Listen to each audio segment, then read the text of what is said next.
का हुक्म मानते हुए अपनी सारी कीमती चीजें अपने साथ लेकर यहाँ से चली जाए। क्या?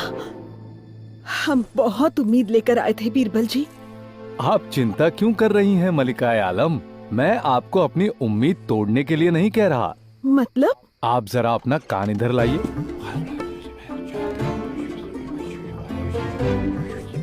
आप तो सचमुच बुद्धि के देवता हैं बीरबल जी। हमारी समस्या का हल सुझाने के लिए आपका बहुत बहुत शुक्रिया। ये क्या बेगम, हमने तो आपको देश छोड़ने का हुक्म दिया था, बावजूद इसके आप अभी तक महल में ही हैं। हमारे इस हुक्म की तौहीन करके आपने अच्छा नहीं किया बेगम। गुस्सा मत कीजिए जहाँपनाह, हम आपका हुक्म मान चुके हैं और यहाँ से जाने की तैयारी ही कर रहे हैं। अच्छा छोड़िए ये सब, जरा बताइए तो ये हार हम पर कैसा लग रहा है? हम मजाक की स्थिति में नहीं है बेगम, आप जल्द से जल्द यहाँ से रवाना हो जाइए। हाँ, ऐसी बात है तो चलिए जहाँपनाह, आप भी चलने की तैयारी कीजिए। हम चलने की तैयारी करें? जाना हमें नहीं, आपको है बेगम। जहाँपनाह, आप शायद अपना ही हुक्म भूल गए हैं।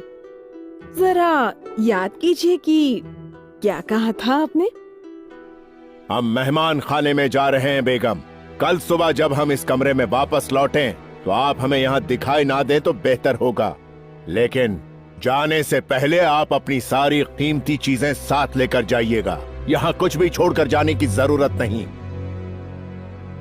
हमें अच्छी तरह याद है बेगम, हमने आपको देश निकाला दिया था और आपको आपका कीमती सामान साथ ले जाने के लिए कहा था, लेकिन इसका हमारा आपके साथ चलने से क्या ताल्लुक?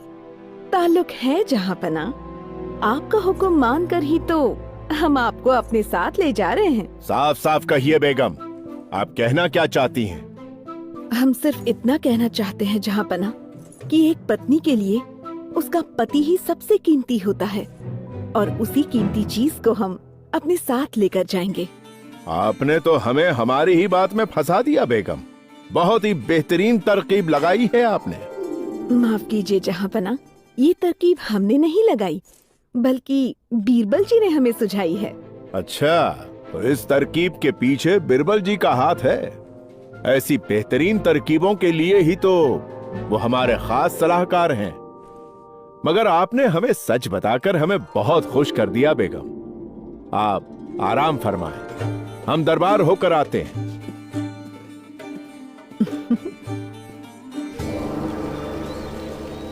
शहंशाहों के शहंशाह जिले इलाही बादशाह अकबर पधार रहे हैं।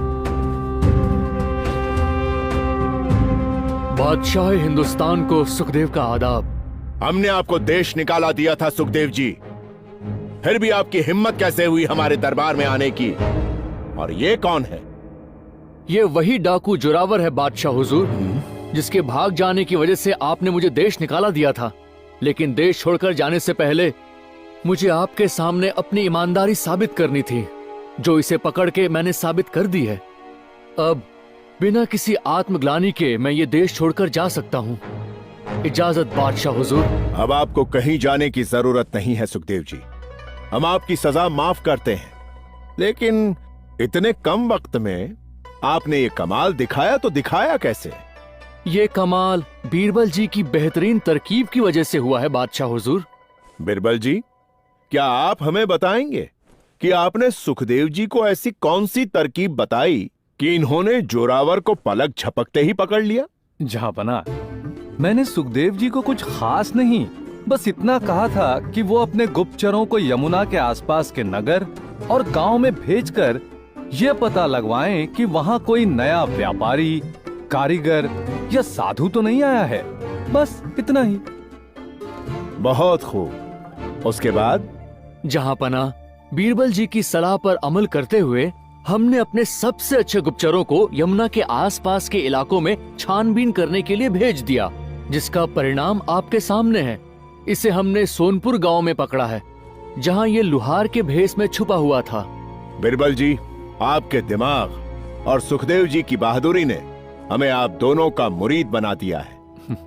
सिपाहियों, जोरावर को कैद खाने में डाल दिया जाए। हम इसे उम्र कैद की सजा सुनाते हैं।